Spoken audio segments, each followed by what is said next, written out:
Okay, so what's up with video? Hi, I'm Patrick. I'm going to make a Hey, all right. Vinny.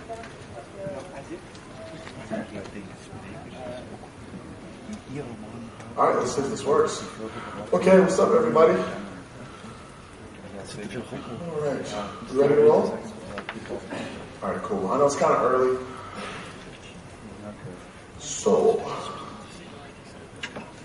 let's get rolling. Okay, so I've done the training here at Brucon, but I didn't speak last year, so maybe most of you guys don't know who I am. My name is Joe. I'm a network web app guy, aka the black guy at security conferences. Most people are just like, hey, there's that black guy. That's me. Pretty much. So if you were like kind of wondering, yes, I'm the guy. So yeah, pretty much me. How do I throw down? So when I get out here, I do this, just so you know, I hack, I curse, I drink rum and coke. That's pretty much it. So like, do I have a social life? Do I have hobbies? No. Sorry. I hack, I curse, I drink rum and coke.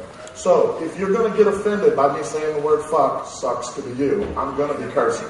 Cool? All right, let's do this. All right, guys, let me take you back. So I've been pen testing 10 years now, and you know, before that, you know, I kind of had no life, so it was me, rum and coke, and fucking up small countries. You know, I would rip whole fucking like class B's, man. I mean, like that was my weekend. It would be like, yeah, man, I pushed back some rum and coke. I'd be like, man, how about Ecuador tonight, man? And I would just fuck them up. That was it. So I finally got a job pen testing, and it was kind of like, damn, this shit is cool. So who remembers pen testing back in the old days? Anybody been pen testing for a minute? Yeah, that's my people, right? So back in the good old days, man, it was cool because we would roll up on a customer site and be like, yo, man, we're the security people. And they would be like, oh, shit. Okay. And then, like, we would crack out, like, Nessus, because Nessus was, like, a renegade tool. Who remembers when Nessus was open source? It was, like, some renegade shit. And then, like, you only used ISS because it had cool reports.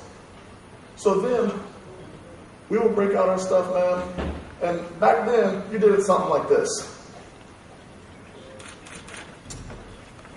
You'd ping sweep and port scan the whole fucking planet. That was it. You would break out in and out. Scan the whole fucking planet, roll down to rootshell.be. Come on, where's my people? Who remembers? Root shell, baby. We roll down to root shell, man. We grab our shit from Packet Storm, pull that shit down, /the planet, baby. So we would own everything, take pictures of everything, and then pretty much roll up and write the report. And the report would say, your network sucks. Your network fucking sucks. So after that, we did the important part. We'd be like, okay, fucking pay me. Your network sucks. Pay me. Everyone's looking at me like I'm crazy. Yes, this is what we did. Your network sucks. Fucking pay me. Now back then, our whole concept was, hey dude, just apply this patch. It's even free. And customers would look at you like, why would I apply that patch? It might break something. And be like, yeah, but you know, your network's getting owned. Like, apply the patch. So that was our whole spiel back then. We'd fuck up your network and then tell you to apply some patches. And then we'd be like, pay me. Your network sucks. Today, the game's changed. Everybody's an expert. Everybody's a CISSP. I wonder why the fuck they hire us. We roll up there, they're already fucking experts. They're, well, we've deployed the network access control solution. We've got port security. We've got the web application firewall. You know, we've been doing this pen testing thing for several years now. We'd like you to come out and audit our network. And give us some reports we're not going to read and some shit that we're not going to do. But the network still sucks. And the network still sucks. That's my boy. So, you got all this shit. Everybody's a fucking CISSP. And I love now when I go to these conferences, people have the pen that says not a CISSP. That is like, that is it. That is it. So some things that I do. I get out on these networks, and what I'm finding works for me a lot is Google. I straight Google for so much stuff these days. I run my scanners. Yes, I still run scanners. But I find so much more by just Googling for vulnerabilities. So I Google the company name, I look for database errors, I look for file handling errors, and I mean, networks are full of this shit. It still works. So it's crazy. They'll have a web application firewall. They'll have an IDS. But I'll Google and I'll be like, yeah, man, look at all these SQL injections I found. So I did like 3 banks in the last year where I found SQL injection in less than 10 minutes. Less than 10 minutes. People here, let me do that one more time. I did 3 banks. I found SQL injection in less than 10 minutes each. So, getting slow in my old age, right? So you find that there's so much out there, and it's just really kind of tripping me out because they have all this shit. And they'll tell you like, well, you know, we've deployed this, and we've deployed this, and we've deployed this, and you're like, damn, man, but it's still fucking your network up. The same thing with remote file includes. So a couple of things that are really kind of helping me, you know, a couple of tools that I was hoping I could show you that can probably help you out. Now, most guys know this stuff. I know it's not rocket science, but for those of you who don't, these are a couple of little goodies that might help you out. The first one is this unbelievably amazing tool called Firefox. You wouldn't believe the shit I can hack into. Like, oh my God, Firefox.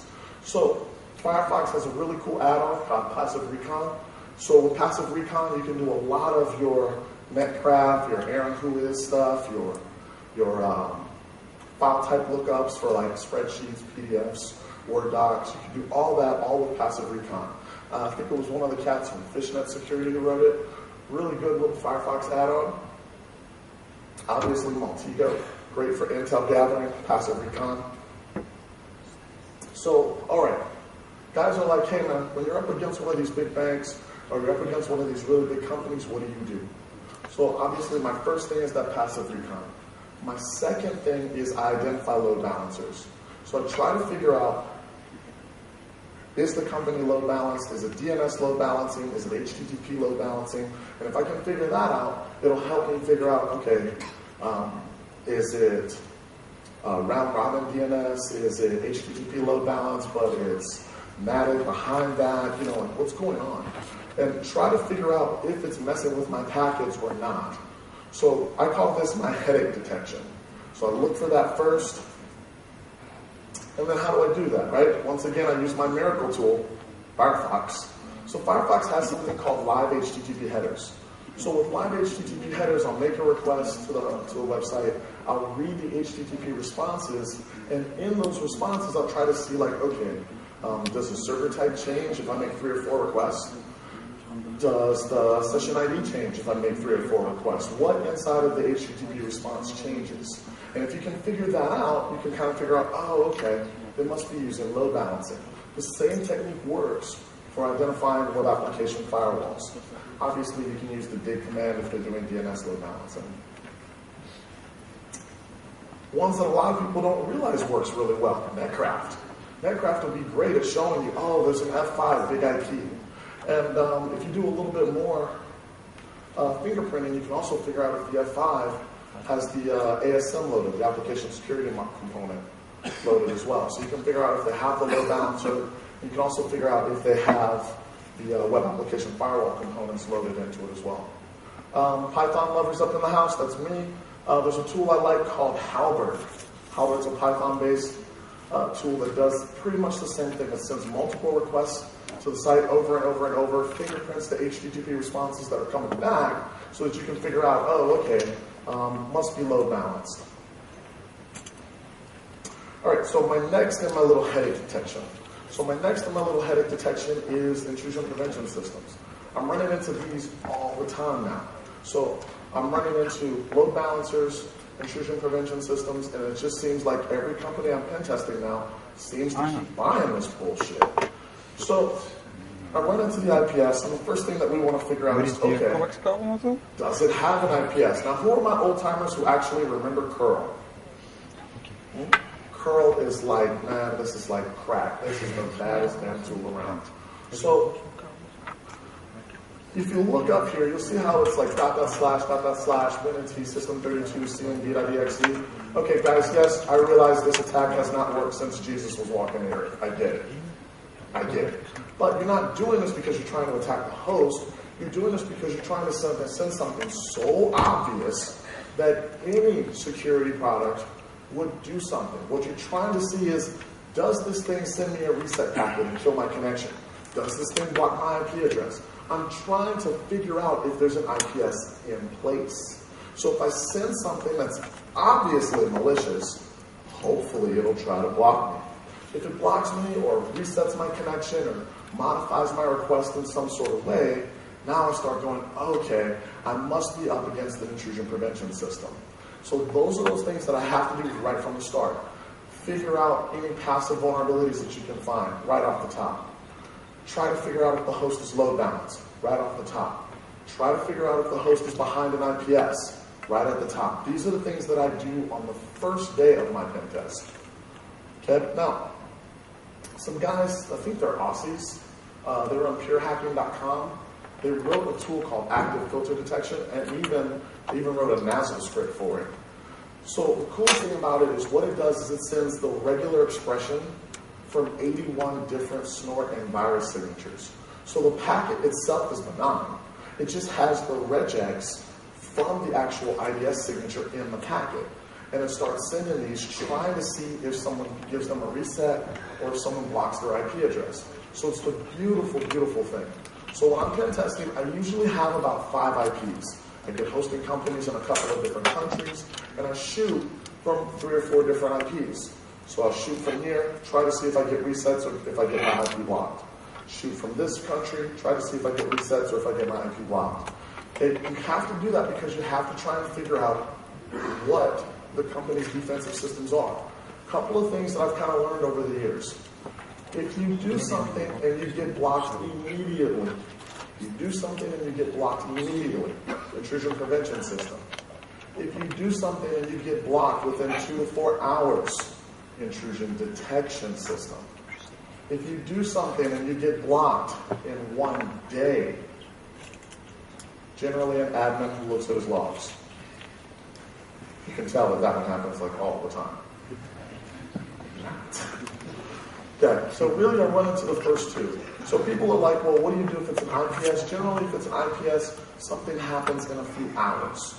If it's an IDS, something happens in a few hours. If it's an IPS, you pretty much know right away. All right, so what's my little goodie when I run into an IPS?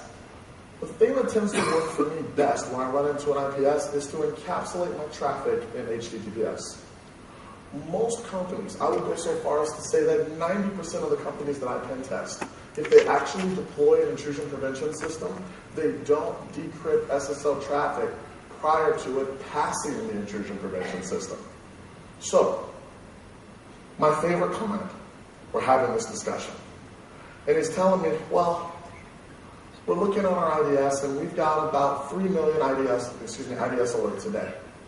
And I'm like, wow, that's pretty cool. He says, yeah, we're doing pretty good at getting the alerts down to a minimum and tracking down the attacks. I'm like, wow, that's great. But I said, it looks to me like about 70% of the traffic going to your website is encrypted, though. He's like, yeah, well, out of that 30% that we can see, we're still catching all these attacks. And I was like, does that pass the common sense test? And he was kind of like, beg your pardon? And I was like, never mind, it's not. It's not important. Only 70% of your fucking traffic is owning you. It's not important. Don't worry about that. Okay, so how do I do that? What I do is you can use STunnel, but I just run a quick little XINZ script. And what it does is it opens up port 8888 on my local machine, and then any traffic that goes into port 8888 on my local machine gets piped into a shell script. All right, so who wants to see my shell script in Kung Fu? Come on, I know you want to look. I know you want to look. All right, 1-line ninja shit, baby. So, bin bash, pipe to open SSL. Look, ninja shit, huh? Ninja scripting. This is the corniest thing, but it just amazes me it's so easy, right? So you pipe it into OpenSSL, and now all the traffic that you send to localhost gets piped inside of HTTPS and goes straight to the target. It works beautifully. So now you can still do all those attacks. You can